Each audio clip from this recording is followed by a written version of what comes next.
Chairman, what is the plans for your neighborhood in Chicago if the current administration plans to mobilize troops to protect the city of Chicago?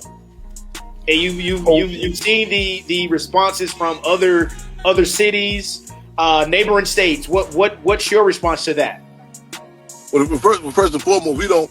In fact, ironically, I was just having this discussion yesterday about the recent street naming of the Chairman Fred on the west side of Chicago, and this August 30th would be his 77th birthday.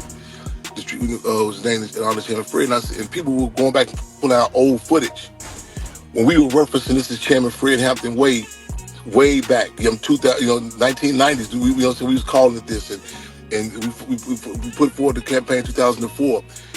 We were there to protract the struggle. We are cut from the cloth of not waiting on the system, the ruling class, to officially designate, there's such acts as designate troops. So they just showed some footage yesterday. With some of the state sentries. I don't know if it's actually National Guard, but downtown Chicago.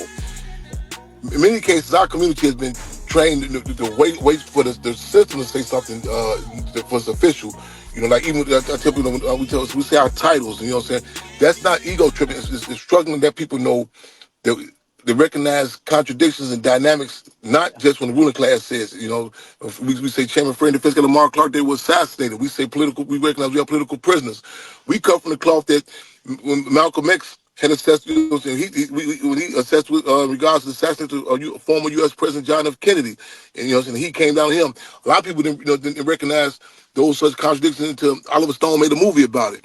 So we don't have to wait. So we answer your question. We're gonna continue to do what we do. We've been out here organizing. We're gonna be consistent. You know what I'm saying?